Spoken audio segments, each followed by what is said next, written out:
साथ आरती तिवारी। बड़ी खबर का रुख करेंगे दिल्ली के पास। ग्रेटर नोएडा में दहेज केस में हत्या का मामला सामने आया है।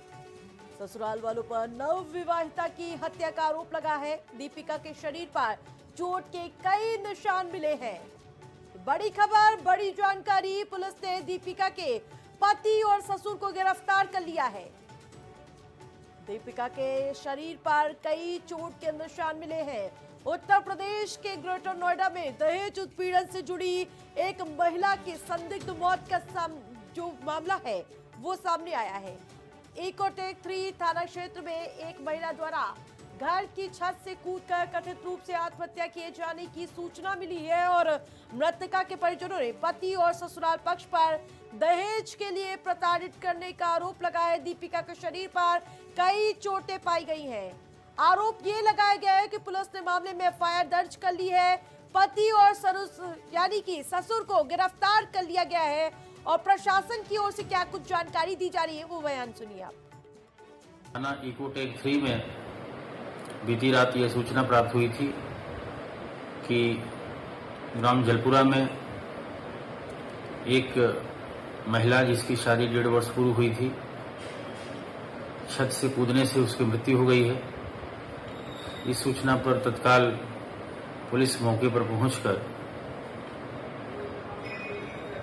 आवश्यक विधिक कार्यवाही करते हुए मृतका का पंचायतनामा और पोस्टमार्टम की कार्यवाही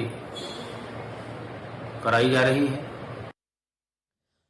तो बताते चले पति और ससुर को गिरफ्तार कर लिया गया। मृतका की पहचान दीपिका के रूप में हुई। उसकी शादी करीब 1.5 साल पहले जलपुरा गांव निवासी ऋतिक के साथ हुई थी। महिला के पिता की शिकायत के आधार पर पुलिस ने मुकदमा दर्ज किया और इस मामले में पति ऋतिक और ससुर को यानी कि मनोज को गिरफ्तार कर लिया गया है। नोएडा के डीसीपी सेंट्रल शैलेंद्र कुमार सिंह की जिस प्रकार से अब तक जो जांच हुई है उसमें जानकारी दी गई है कि बीती रात 17 मई 2026 रविवार को थाना इकोटेक 3 पुलिस को सूचना मिली थी कि जलपुरा गांव में 1.5 साल पहले विवाहिता एक महिला की छत से कूदने के बाद मौत हो गई है।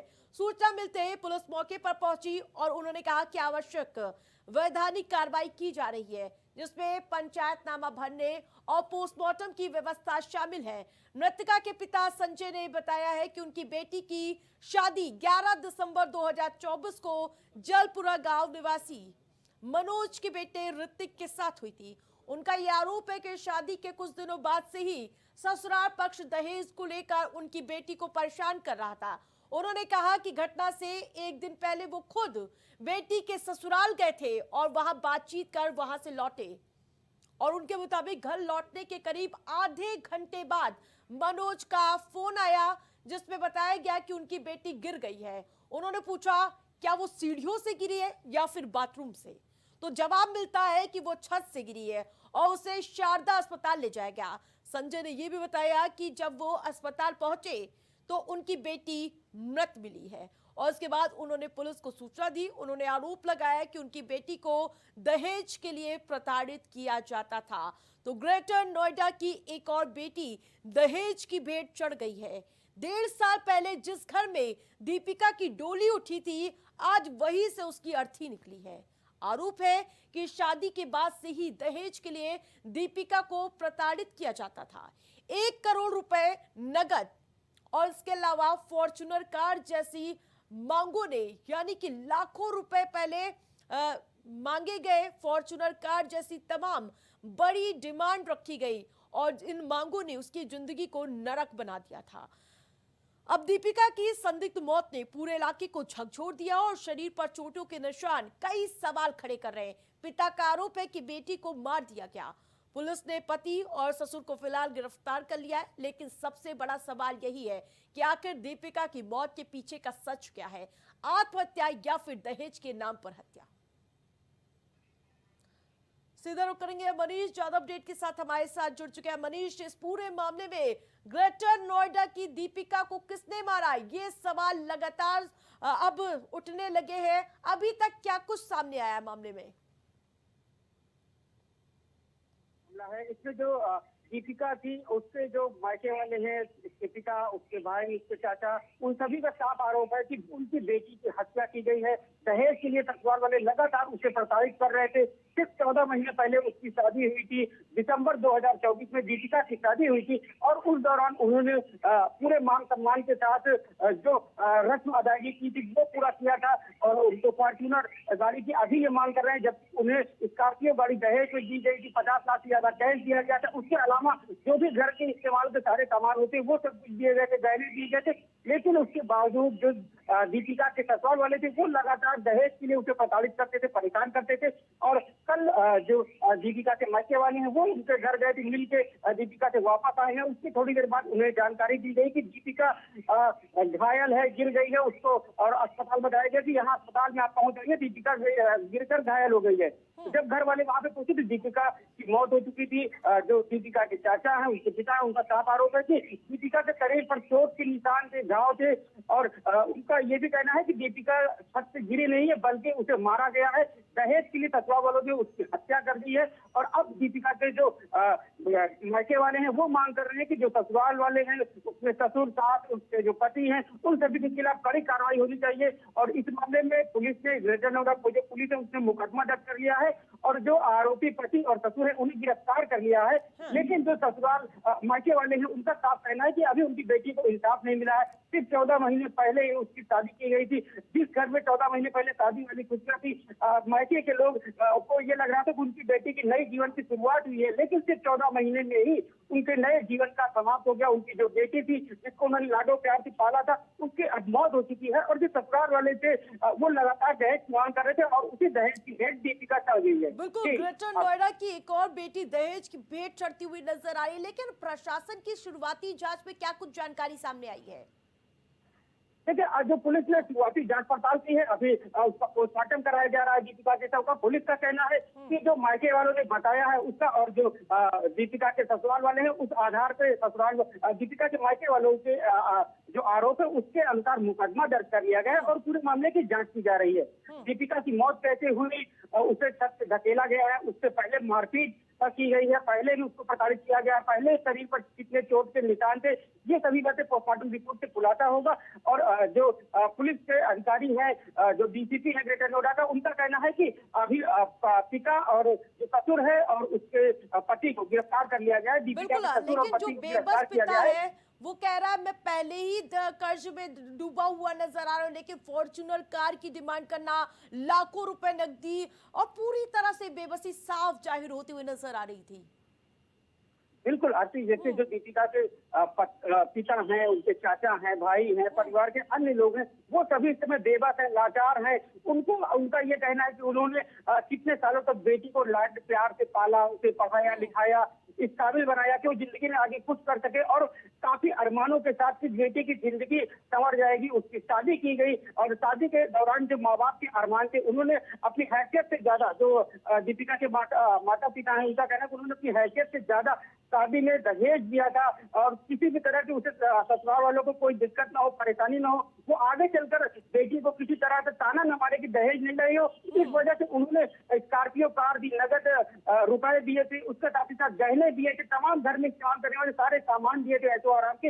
लेकिन उसके बावजूद जो ससुराल वाले थे, जो दहेज के दानव हैं, उनका लालच लगातार बढ़ता गया और वो लोग लगातार दीपिका के ऊपर दबाव बना रहे थे कि दहेज में अपने घर से 50 लाख रुपया लाओ और स्कॉर्पियो की जगह अब वो फॉर्च्यूनर कार की मांग कर रहे थे और लगातार इसी दबाव की वजह से दीपिका परेशान थी। और कल जो दीपिका की जो ये परेशानी भरी लड़ाई थी उसमें अब दीपिका ने खुद से छत से कूदकर आत्महत्या की है या उसे धकेला गया है, उसे मारा गया है। सवाल है मामले में, ये तो प्रशासन की जैसे जैसे जांच की कड़ियां खुलेगी उसी में साफ हो जाएगा। तमाम अपडेट के लिए धन्यवाद आपका। तो बताते चले अभी जो आरोप लग रहे हैं वो सभी को झकझोर देने वाले हैं और जिस प्रकार से दहेज का ये जो आरोप लगाया गया है लड़की पक्ष की ओर से, और देखने वाली बात होगी कि जांच के बाद क्या कुछ साफ होती है स्थिति।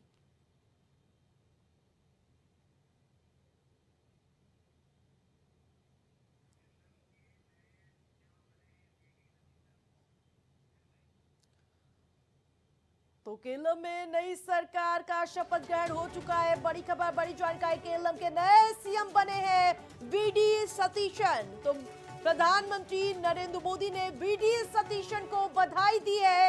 एक्स पर पोस्ट करके बधाई दी गई है। वीडी सतीशन के कार्यकाल के लिए शुभकामनाएं प्रधानमंत्री मोदी की ओर से। नवगठित केरलम सरकार को सहयोग मिलेगा, प्रधानमंत्री नरेंद्र मोदी ने कहा।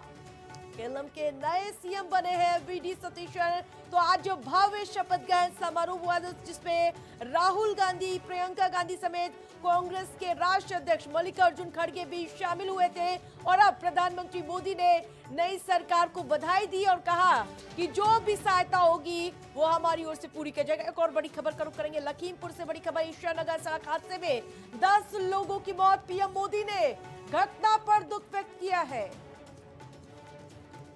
मृतकों के परिजनों को 2-2 लाख की मदद का जो घोषणा की गई है, यानी कि आर्थिक मदद का ऐलान। घायलों को 50,000 मुआवजे का ऐलान किया गया है।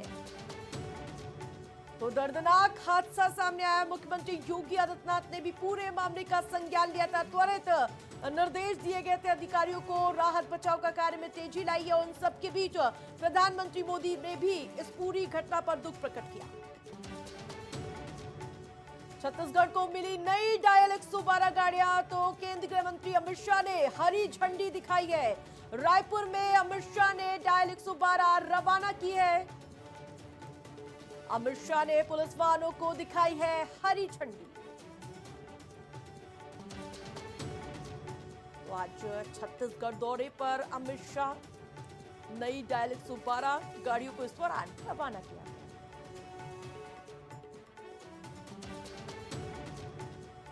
दिल्ली बार काउंसिल चुनाव पर सुप्रीम कोर्ट की सख्ती। एससी ने मत पत्रों की गिनती पर रोक लगा दी। बार काउंसिल चुनाव की गिनती रोकी गई है। चुनावी अनियमितताओं पर सुप्रीम कोर्ट का दखल। दिल्ली बार चुनाव मामला हाई कोर्ट में।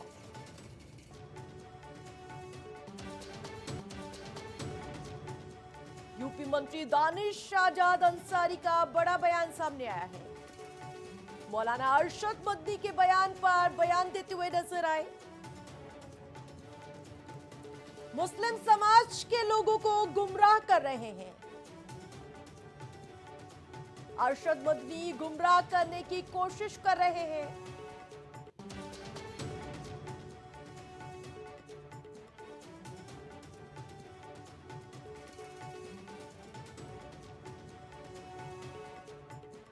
आज जरूरत है हमारे कौम के मुस्लिम समाज के डेवलपमेंट की बात होनी चाहिए, हमारे ग्रोथ की बात होनी चाहिए, हमारे एम्प्लॉयमेंट की बात होनी चाहिए, हमारे स्किल डेवलपमेंट की बात होनी चाहिए, हमारे जो मुस्लिम समाज की बहनें हैं उनके अपलिफ्टमेंट की बात होनी चाहिए। लेकिन इन तमाम चीजों पे ये लोग नहीं बात करते हैं, क्योंकि इनको इससे फेम मिलेगा नहीं, इससे इनको जो है फुटेज मिलेगी नहीं। ये तमाम लोग केवल इसलिए बातें करते हैं ऐसी ताकि समाज को हमारे डिस्ट्रैक्ट किया जा सके। एक सोची समझी साजिश इन तमाम लोगों की है हमारे मुस्लिम समाज को डिस्ट्रैक्ट करने की। वंदे मातरम, ये हर भारत का मुसलमान बहुत गर्व से कहता है वंदे मातरम, बहुत गर्व से कहता है भारत माता की जय, बहुत गर्व से कहता है मादे वतन हिंदुस्तान जिंदाबाद। तो वंदे मातरम, जो लोग भी इसका विरोध कर रहे हैं, इन्होंने वंदे मातरम के अर्थ को ही नहीं समझा है। अगर उन्होंने वंदे मातरम के अर्थ को समझा होता तो निश्चित तौर पर ऐसी बातें नहीं करते। लेकिन मदनी साहब जैसे कुछ ऐसे लोग हैं जो अर्थ को समझते हुए भी समाज को गुमराह करने की नियत के साथ काम कर रहे हैं। प्रधानमंत्री मोदी की अपील का खास असर देखने को मिल रहा है। दिल्ली की मुख्यमंत्री रेखा गुप्ता ने मेट्रो में सफर किया है। ईंधन बचाने के लिए मेट्रो में सफर किया है। तो दिल्ली की मुख्यमंत्री रेखा गुप्ता ने मेट्रो में सफर किया है। प्रधानमंत्री मोदी ने सभी से अपील की थी कि लोग मेट्रो का इस्तेमाल करें, पब्लिक ट्रांसपोर्ट का इस्तेमाल करें, और इसी का पहल साफ तौर पर देखने को मिल रहा है। तो रेखा गुप्ता मेट्रो में सफर करती हुई नजर आई।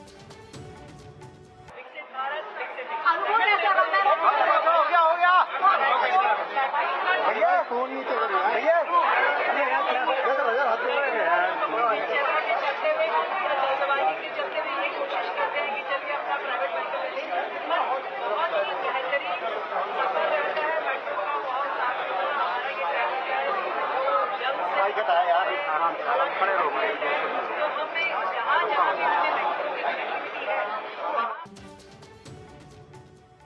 आप नेताओं पर ईडी का ताबड़तोड़ एक्शन तेज हो गया है। दीपक सिंगला और राम सिंह पर कार्रवाई की गई है।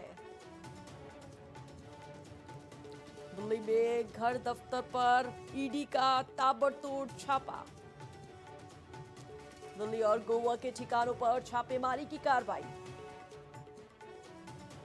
ईडी ने बैंक धोखाधड़ी मामले में यह छापेमारी की है। आप नेताओं पर ईडी का एक्शन साफ देखने को मिल रहा है। तो घर और दफ्तरों पर ईडी की छापेमारी। बिहार में अग्निशमन व्यवस्था मजबूत की गई। तो ये बड़ी खबर पटना से। फायर ब्रिगेड में 80 हाईटेक वाहन शामिल किए गए। मुख्यमंत्री सम्राट चौधरी ने वाहनों को दिखाई है हरी झंडी। डिप्टी सीएम विजय कुमार और विजेंद्र यादव भी साथ मौजूद रहे। एक तरफ जहां प्रचंड गर्मी का प्रकोप देखने को मिला और आमतौर पर आप देखते हैं गर्मियों में जो आग की घटनाएं हैं वो लगातार विकराल होती हुई नजर आती हैं। उन सब के बीच सीएम सम्राट चौधरी ने वाहनों को हरी झंडी दिखाई। जालौन में कांग्रेस का जोरदार प्रदर्शन देखने को मिला। कांग्रेस का केंद्र सरकार के खिलाफ प्रदर्शन। कलेक्ट्रेट में कांग्रेस नेताओं ने जमकर नारेबाजी की है।